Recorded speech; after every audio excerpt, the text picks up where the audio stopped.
ہم کرتے ہیں سوال امیر اہل سنت سے، دیتے ہیں جواب امیر اہل سنت، مرشد کا جواب میٹھا میٹھا، مرشد کا جواب پیارا پیارا پیارا۔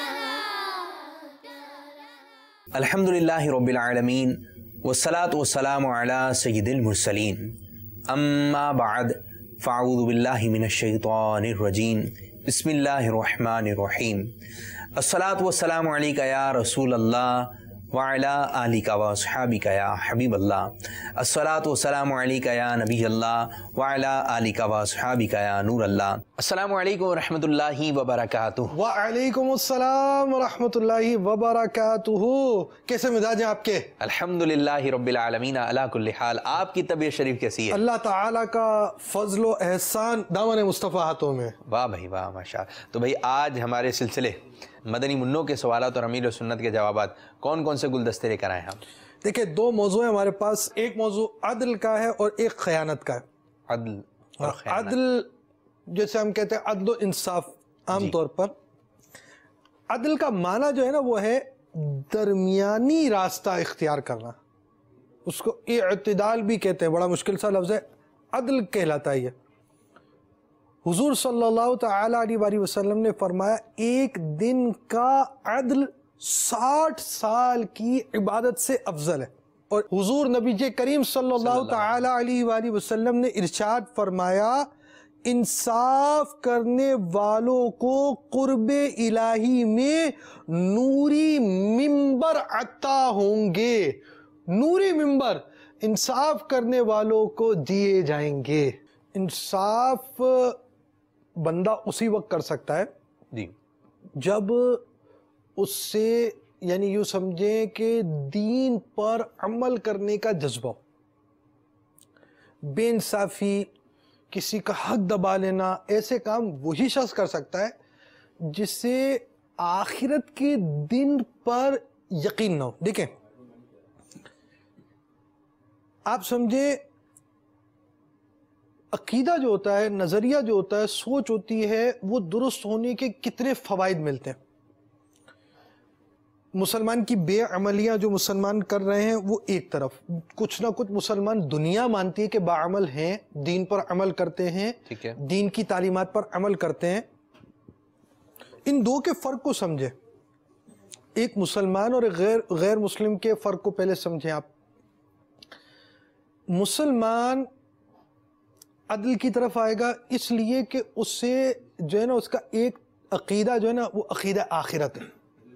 ایسا نہیں ہے کہ دنیا جس طرح چاہو، جو بھی چاہو، جس طرح گزار لی، دنیا میں موج کر لے، جو غلط کام کرنے تھے کر لیے، شراب پینی تھی پی لی، جوا کھیلنا تھا کھیل لیے، فلاں غلط کام کرنے تھے، یہ سارے غلط کام کرتے کرتے دنیا نکل جائے گی۔ نہیں، عقیدے کا، نظریے کا سب سے بڑا فائدہ یہ ہوتا ہے انسان کے اعمال درست ہو جاتے ہیں، انسان کی جو جڑ ہے وہ درست ہو جاتی ہے، اللہ اور رسول کی محبت دل میں پیدا ہو جاتی ہے، حضور صلی اللہ تعالی علیہ وآلہ وسلم کی عقیدت، صحابہ کی محبت، اہل بیت کی محبت پیدا ہوتی ہے۔ اور جب بندے کو آخرت کا یقین ہوتا ہے، اس کو پتہ ہوتا ہے دنیا عارضی ہے، میرے سامنے بچے بھی مر جاتے ہیں، میرے سامنے بڑے بھی مر جاتے ہیں، بوڑھے بھی مر جاتے ہیں، یہ سب مر جاتے ہیں، ختم ہو جاتے ہیں، ختم نہیں ہوئے، ان کو کل بروز قیامت جمع کیا جائے گا، حساب کتاب ہوگا، قبر کا معاملہ ہوگا۔ جب یہ باتیں ذہن میں ہوتی ہیں تو بندہ اپنی زندگی اس طرح گزارتا ہے جس طرح زندگی گزارنے کا اس کو حکم ہے۔ تو ہر چیز، ہر عمل جو وہ کرتا ہے، اس کی تھیم، اس کی بیسک یہ ہے کہ مجھے مرنا ہے، مجھے اللہ کے حضور حاضر ہونا ہے، مجھے نامہ عمل دیا جائے گا۔ تو جب یہ بات پیدا ہوگی، اچھے اخلاق آئیں گے، برے اخلاق جائیں گے، معاشرے کی برائیاں چلی جائیں گی۔ صرف ایک عقیدہ درست ہو جائے، مجھے قیامت کے دن حساب دینا ہے، وہ یوم عدل ہے، اس یوم میں حساب کتاب ہے، یہ بات ذہن میں بیٹھ جائے، انسان اللہ تعالی کا فرما بردار بن جاتا ہے۔ تو اس کو بننے کے لیے یہ چیزیں، ایک تو یہ کہ انصاف، بعضوں کے لیے انصاف کا تقاضا ہے، اور ایک یہ کہ میرے ساتھ انصاف نہیں ہوا، یہ چیز، دو باتیں الگ الگ ہیں۔ یعنی ہمیں تو انصاف کرنا ہے، اور یہ نہیں ہے کہ کوئی چیزیں تقسیم ہو گئیں تو اس کا مطلب یہ ہوگا کہ انصاف کے خلاف ہی کر دیا والدین نے.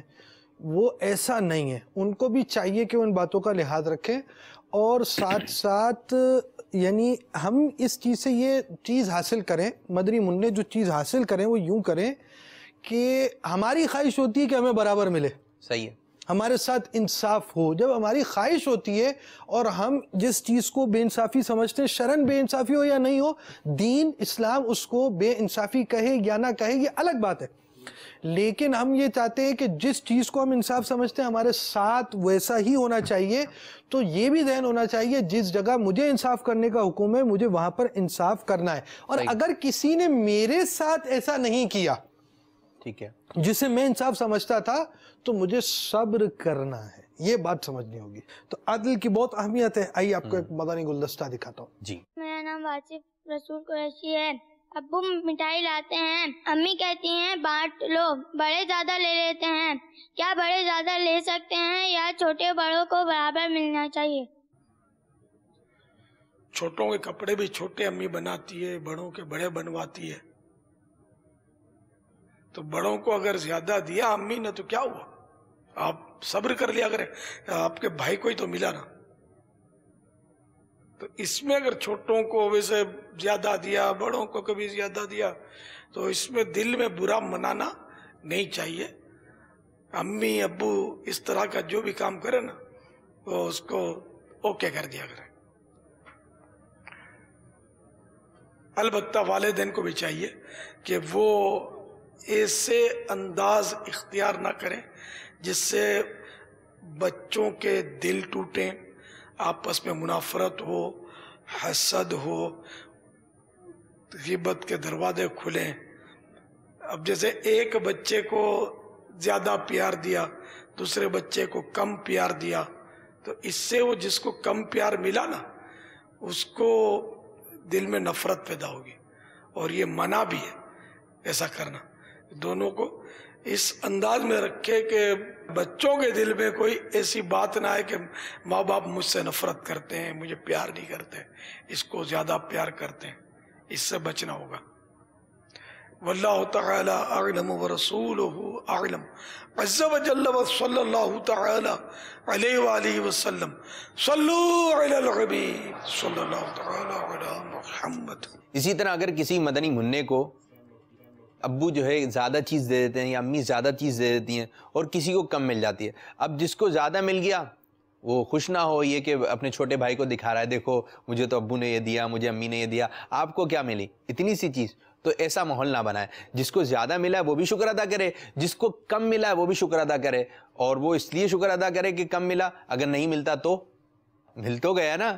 تو اس چیز پہ شکر ادا کریں اور اس قسم کا ماحول نہ بنائیں، نہ اس کو زبان چڑھائیں. دیکھا بس وقت ہوتا ہے کہ ماحول یوں بنتا ہے کہ اس کو چڑھا چڑھا کے کھا رہے ہوتے ہیں، دیکھا تمہیں تو ملا بھی نہیں.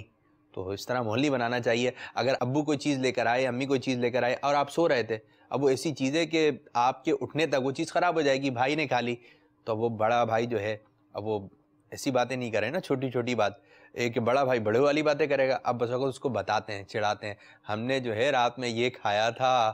اور وہ جو چھوٹا بھی ہوتا ہے وہ سو رہا تھا، بولتا مجھے نہیں اٹھایا. تو اس کو اٹھاتے کیسے؟ اس کو اٹھا رہے ہوتے ہو تو جب بھی نہیں اٹھتا. اور بس اوقات دماغ میں یوں بھی ماحول بن جاتا ہے کہ نیند سے اٹھا کے والدین کھلا تو دیتے ہیں، اب اس کو یاد نہیں ہوتا.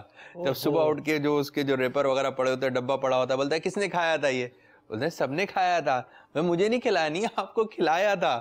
تو اب کیا کریں کہ آپ کی ویڈیو بنا لیں، جی آپ یہ کھا رہے ہیں، بھائی آپ کو کھلایا تھا، آپ کو یاد نہیں رہا. اگر آپ کے امی ابو، آپ کے گھر والے آپ کو کہہ رہے ہیں کہ آپ کو رات میں کھلایا تھا، تو آپ یقین کریں. اب یہ کہ آپ کو یاد نہیں ہے، بس وقت نیند میں کھا لیتے ہیں، وہ نیند ہوتی ہے، کیا کہیں گے اس کو، یہ کہ آپ نے کھایا تھا. بہرحال آپ کی امی کہہ رہی ہیں کھایا تھا، تو ٹھیک ہے آپ نے کھایا تھا. لیکن جو بڑے بھائی ہیں جن کو زیادہ حصہ ملا، وہ اترائیں نہ اور اپنے چھوٹے بھائی کو چڑھائیں نہیں، ورنہ اس کے دل میں آپ کے لیے محبت نہیں بیٹھے گی. جو بڑے بھائی ہیں تو جن کو شریعت جو ہے بڑا کہتی ہے، تو وہ اپنے چھوٹے بھائی کو دے سکتے ہیں، یا آپ لے لیں. اور جیسے بڑا بھائی تو ہے باپ کی جگہ پر بھی ہے، تو بڑے بھائیوں کو جو ہے زیادہ شفقت کرنی چاہیے. بڑی باجیاں جو ہیں ان کو بھی شفقت ہے. اب کتنا چھوٹا سا بھائی ہوتا ہے، وہ کیا کہتا ہے بڑے بھائی کو؟ بھائی جان ہے، اور بھائی جان اس کی جان نکال رہا ہے. تو ایسے نہیں بنے بھائی جان، ایسا کہ جان نچھاور کرنے والے بنے، یہ نہیں بنے بھائی جان. یعنی بڑے بھائی سے مراد آپ کی 15 سال کی عمر تک کے جو بڑے ہیں وہ، میری یہی مراد ہے. تو جو بڑے بھائی جان ہیں وہ بھائی جان بنے، نہ کہ چھوٹے بھائیوں کی جان نکالنے والے بنے. اور جو والدین ہیں وہ بھی یکساں تعلق رکھیں. بس اوقات یوں ہوتا ہے کہ اگر ہم کسی کو پیار کرتے ہیں کسی اولاد کو اور دوسرے پہ ایسی شفقت نہ کریں تو وہ یہ کہتا ہوا نظر آتا ہے ہاں امی مجھ سے محبت نہیں کرتی ہیں، بھائی جان سے زیادہ کرتی ہیں، ان سے زیادہ کرتی ہیں. تو ایسا ماحول نہ بنائے کہ مدنی منع کو یہ احساس ہو جائے. ایک مجھے واقعہ یاد آ گیا، واقعے کا مفہوم بتا رہا ہوں کہ ایک مرتبہ عائشہ صدیقہ رضی اللہ تعالی عنہ کی بارگاہ میں ایک عورت اپنے 2 بچیوں کے ساتھ آئی. اب منظر یوں تھا کہ حضرت عائشہ صدیقہ رضی اللہ تعالی عنہ نے اس کو 3 کھجوریں دیں. اب ایک کھجور جو ہے اس نے ایک مدنی منی کو دے دی، ایک بیٹی کو دے دی، دوسری کھجور جو ہے وہ دوسری مدنی منی کو دے دی. اب یہ تیسری کھجور جو ہے خود کھانے ہی والی تھی کہ اس نے بیچ میں سے 2 کیے اس کے، آدھی پھر مدنی منی کو دے دی اور آدھی کھجور جو ایک اور مدنی منی کو دے دی. اب یہ ایسا اثار تھا، ایسا پیار تھا. حضرت عائشہ صدیقہ رضی اللہ تعالی عنہ یہ اثار دیکھ کر خوش ہوئیں. پیارے آقا صلی اللہ علیہ وسلم کی بارگاہ میں عرض کی کہ یا رسول اللہ صلی اللہ علیہ وسلم ایک ایسی عورت آئی تھی اور ایسا بچیوں سے محبت دیکھی، ایسا اثار دیکھا. تو پیارے آقا صلی اللہ علیہ وسلم نے ارشاد فرمایا کہ عائشہ اللہ تعالیٰ نے اس کے سبب، اثار کرنے کے سبب اس عورت کو جنت عطا فرما دی ہے. تو کتنی پیاری بات ہے. جو والدین ہیں کبھی ایسا ہو تو اس ادا کو بھی ادا کریں کہ خود کھانے والے ہوں اور آپ کا مدنی منا یا آپ کی مدنی منی دیکھ رہے ہو تو اثار کرتے ہیں. تو انشاءاللہ عز و جل اس کی برکت سے اثار کا ثواب ملے گا اور انشاءاللہ عز و جل اللہ تبارک و تعالیٰ کے کرم سے ہو سکتا ہے کہ جنت بھی عطا ہو جائے اور آپ کے اس فعل سے آپ کی محبت آپ کے مدنی منع، آپ کی مدنی منی کے دل میں مزید بیٹھے گی. ایک مدنی پھول ہے کہ مدنی منوں کو اچھی غذائیں کھلائیں، کیونکہ اگر آپ اچھی غذائیں کھلائیں گے، اچھی پرورش کریں گے تو انشاءاللہ عز و جل یہ بڑے ہو کر بیماریوں سے محفوظ رہیں گے اور آپ کو جو ہے دعائیں دیں گے. جی مادھائی. اچھا، یہ تو ایک عدل کی بات ہوئی اور لازم بات ہے اس کی تفصیل جو ہے وہ اپنے مقام پر ہے. ہمارا آج کا اگلا موضوع جو ہے وہ ہے خیانت. خیانت یعنی برے اخلاق، ایک اخلاق اس کا پیدا تھوڑا کرنا. تلفظ بھی بتاتے ہیں، کچھ لوگ خیانت بھی کہتے ہیں، خیانت بھی. مجھے تو یہ یاد ہے خیانت. چلیں جی خیانت. تو اس کی تعریف پہلے آپ سمجھیں اور آسان بھی آپ کو بتا دی جائے گی. فکر نہیں کریں، ڈریے گا نہیں.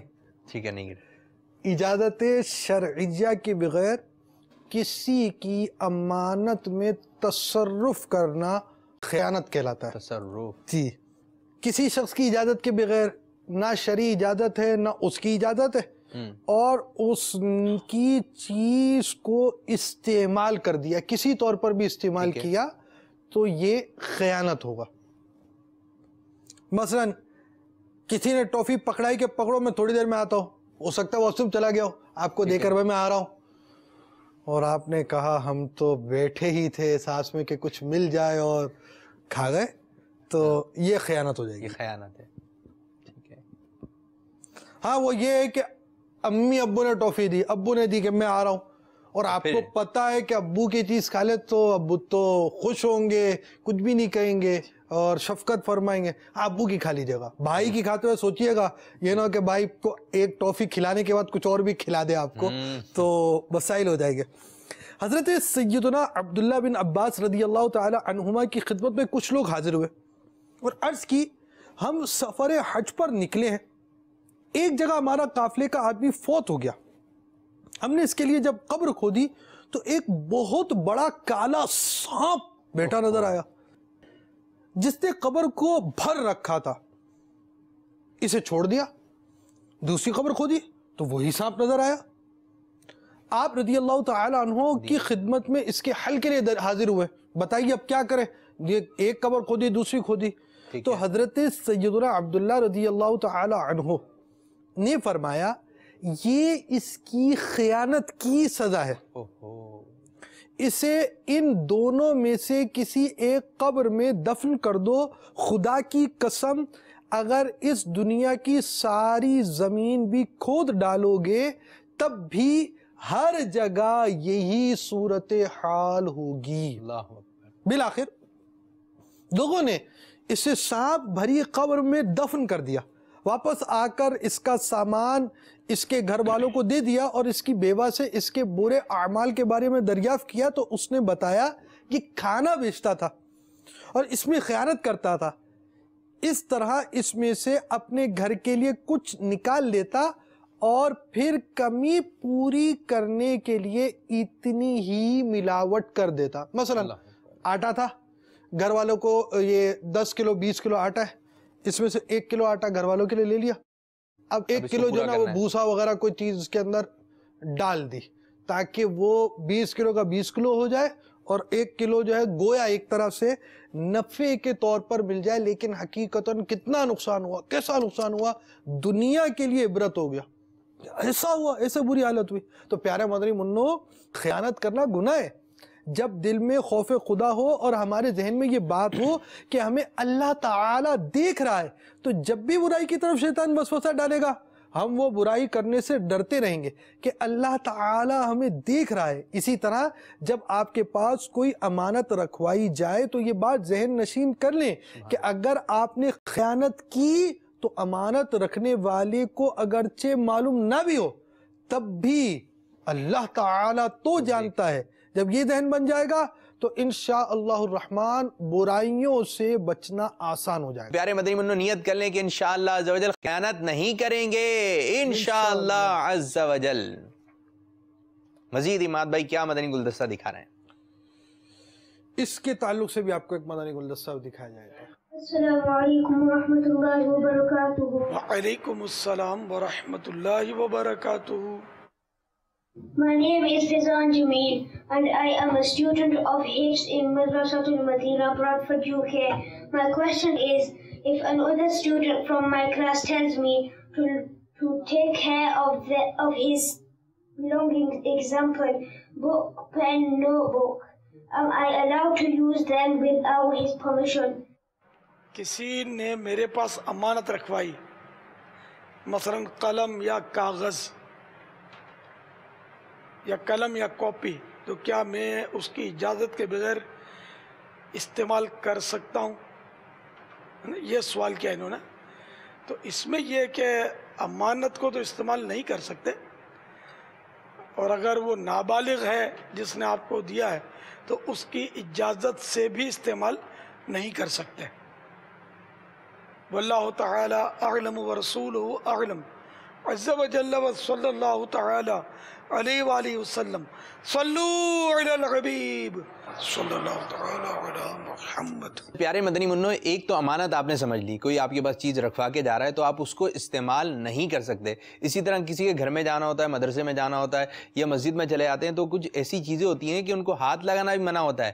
لیکن بعض مدنی منع ایسے ہوتے ہیں، ان کو مدنی منع کیا کہیں، یہ اچھے بچے نہیں ہوتے، ان کی چیز جو ہے بغیر اجازت استعمال کر لیتے ہیں. جو امانت والی چیز ہے اس کو بھی استعمال نہیں کر سکتے، جو امانت والی چیز نہیں ہے اس کو بھی ہاتھ نہیں لگا سکتے. بس اوقات یوں ہوتا ہے کسی کے گھر آپ مہمان بن کر جاتے ہیں، آپ مہمان ہی بنے، آپ شرارتی بچے کیوں بن رہے ہیں، اب اس چیز کو ہاتھ لگائیں گے، اس چیز کو ہاتھ لگائیں گے. بس اوقات اتنی قیمتی چیز ہوتی ہے، اتنی قیمتی چیز ہوتی ہے، آپ کو پتہ نہیں ہے کہ ادھر ہاتھ لگانے سے نقصان ہو سکتا ہے. آپ ان کی کوئی کانچ کی چیز ہوتی ہے یا ان کی کوئی قیمتی چیز ہوتی ہے، اس کو ہاتھ لگاتے ہیں تو وہ ٹوٹ جاتی ہے اور پھر آپ سے معافی ہی مانگ سکتے ہیں. بس اوقات جو ہے وہ گلاس ٹوٹ جاتا ہے تو آپ کو ضرورت کیا آتی ہے اس قسم کے کام میں جو ہے وہ ہاتھ ڈالنے کی. تو جو اچھے بچے ہوتے ہیں وہ مدنی منع ہوتے ہیں، اور مدنی منع اس قسم کا کام نہیں کرتے. چیز میں بھی خیانت نہیں کرنی ہے، اور جب کسی کے گھر میں جائیں تو اس کو بھی پوچھ کے استعمال کرنا ہے. ٹھیک ہے، ہم یہ کام کر لیں، ہم یہ کام کر لیں، ہم یہ چیز لے لیں، ہم یہ چیز نہیں لیں. تو اگر وہ اجازت دیں تو ہم نے کرنا ہے، بلکہ سوال ہی نہیں کرنا کہ ہم یہ کام کر لیں. آپ کو اچھی لگ رہی ہے آپ کہیے ما شاء اللہ عز و جل، لیکن سوال نہ کیجیے، یہ اچھی بات نہیں ہے. عمل کریں گے. جو امیر علیہ سنت دامت برکاتہم العالیہ ہمیں مدنی پھول عطا فرما رہے ہیں اس کو اپنے دل کے مدنی گلدستے میں سجاتے جائیے، اور یہ جو باتیں آپ کو پتہ چلتی جائیں اس کو دوسروں کو بھی بتائیے. انشاءاللہ عز و جل اس طرح وہ بات آپ بھولیں گے بھی نہیں اور آپ کو یاد ہو جائے گی اور عمل کرنے کا بھی ذہن بنے گا انشاءاللہ عز و جل. خوش نصیب مصری خاتون، یہ مصر کا سچا واقعہ ہے. ایک مدرسہ جو کہ قرآن کریم کی تعلیم دیتی تھی، اپنی طالبات کو یہ نیکی کی دعوت دیا کرتی کہ پارہ 16 سورہ طٰہٰ آیت نمبر 84، وَعَجِلْتُ إِلَيْكَ رَبِّي لِتَرْضَىٰ، ترجمہ کنزُ ایمان، اور اے میرے رب تیری طرف میں جلدی کر کے حاضر ہوا کہ تو راضی ہو. وہ مدرسہ کہا کرتی تھی کہ میں اس آیت مبارکہ سے بڑی متاثر ہوں. میں جب بھی اذان کی آواز سنتی ہوں، چاہے کیسی ہی مصروفیت کیوں نہ ہو، خود کو یہ آیت مبارکہ یاد دلاتی ہوں اور سب کو چھوڑ چھاڑ کر نماز ادا کرنے کھڑی ہو جاتی ہوں. حتیٰ کہ جب رات 2 بجے تہجد کا الارم بجتا ہے اور میں گہری نیند کے سبب مزید سونا چاہتی ہوں تو یہ آیت مبارکہ مجھے یاد آتی ہے اور مجھے جگاتی ہے. اس مصری خاتون کے شوہر کی عادت تھی کہ جب کام سے واپس گھر آتے تو پہلے فون پر کھانے کی ہدایات دیتے کہ یہ پکا لو وہ پکا لو، تاکہ گھر پہنچنے پر گرما گرم کھانا تیار ملے. ایک دن انہوں نے فون پر محشی نامی ڈش کی فرمائش کی. اس ڈش میں انگور کے پتوں میں چاول اور دیگر چیزیں بھری جاتی ہیں اور پھر ان کے رول کر کے ہلکی آنچ پر پکنے کے لیے رکھا جاتا ہے. اس ڈش کو بنانے میں کافی وقت لگتا ہے. چنانچہ وہ رول بنانے میں مشغول تھی کہ اذان کی آواز سنائی دی. صرف 3 رول باقی رہ گئے تھے جن کے بھرنے میں زیادہ سے زیادہ 5 منٹ لگتے. اس کے بعد چولہے پر رکھ دینا تھا، لیکن اس نے حسب عادت سب کام چھوڑے اور نماز کے لیے کھڑی ہو گئی. دوسری طرف شوہر نامدار بار بار فون کر رہے تھے لیکن جواب موصول نہیں ہو رہا تھا. جب وہ گھر پہنچے تو دیکھا کہ محترمہ سجدے میں اور کھانا ابھی تک تیار نہیں ہوا. جب انہوں نے دیکھا کہ صرف 3 رولز بھرنے رہ گئے تو ناراض ہوئے اور غصے کے عالم میں کہنے لگے کہ اپنا کام ختم کر کے دیگچی چولہے پر رکھ کر بھی تو نماز ادا کی جا سکتی تھی. 3 رولز بھرنے میں آخر دیری کتنی لگنی تھی. یہ کہنے کے بعد جب ان کے قریب آئے تو دیکھا کہ سجدے کی حالت میں زوجہ محترمہ انتقال کر چکی تھیں. انا للہ و انا الیہ راجعون. واقعی یہ کیسی قابل رشک موت ہے. اللہ کی شان دیکھیے، اگر وہ رول بنانے میں مصروف رہتی تو شاید ان کی موت سجدے کے بجائے کچن میں آتی. اللہ اکبر. ہم سب کو نیکیوں میں جلدی کرنی چاہیے. قرآن کریم کے 4 پارے میں سورہ آل عمران آیت نمبر 133 میں ہے وَسَارِعُوا إِلَى مَغْفِرَةٍ مِّن رَبِّكُمْ وَجَنَّةٍ عَرْضُهَا السَّمَاوَاتُ وَالْأَرْضُ أُعِدَّتْ لِلْمُتَّقِينَ. ترجمہ کنزُ ایمان، اور دوڑو اپنے رب کی بخشش اور ایسی جنت کی طرف جس کی چوڑان ان میں سب آسمان و زمین آ جائے، پرہیزگاروں کے لیے تیار رکھی ہے. در منصور میں ہے. اسی آیت کے تحت حضرت سیدنا سعید بن جبیر رضی اللہ تعالیٰ عنہ فرماتے ہیں نیک اعمال میں جلدی کرو. فتویٰ ہندیہ میں حدیث پاک نقل کی گئی الخیر لا یؤخر، یعنی نیکی کے کام میں تاخیر نہ کی جائے. تو وہ اسلامی بھائی اور اسلامی بہنیں غور کریں جو بعض کام ایسے ہوتے ہیں جو نیک ہونے کے ساتھ ساتھ وہ لازمی بھی ہوتے ہیں لیکن ان میں بھی وہ ٹال جاتے ہیں. مثلا بعض اسلامی بھائیوں کو نماز کا کہا جائے تو کہتے ہیں جمعے سے شروع کریں گے، یا کہیں گے نوکریوں سے ریٹائر ہونے یا بچیوں کی شادیاں کرنے کے بعد فجر ادا کریں گے. زکوٰۃ فرض ہو چکی ہوتی ہے لیکن کہتے ہیں رمضان میں ادا کریں گے. حالانکہ رمضان شریف سے پہلے اگر زکوٰۃ فرض ہو گئی ہے تو رمضان کا انتظار کرنا بلا اجازت شرعی، رمضان تک تاخیر کرنا یہ بھی گناہ ہے. داڑھی مبارک سجانے کا کہا جائے تو کہتے ہیں کہ حج پڑھ کے آئیں گے تو کریں گے. زندگی کا حالانکہ کوئی بھروسہ نہیں. اسلامی بہنوں کو پردے کی تلقین کی جائے تو شادی ہو جائے، 2-4 بچے ہو جائیں تو پھر پردہ کریں گے معاذ اللہ. حالانکہ موت سر پر کھڑی ہوتی ہے. جب ریٹائر ہوں گا تو رشوت سے توبہ کر لوں گا، اس سے پہلے رشوت دیتا رہوں گا معاذ اللہ. اس طرح کی نیتیں، اس طرح کی سوچیں تو یہ سب خطرناک ہے. کیا خبر اس سے پہلے موت آن پہنچے اور ہم اندھیری قبر میں جا سوئیں.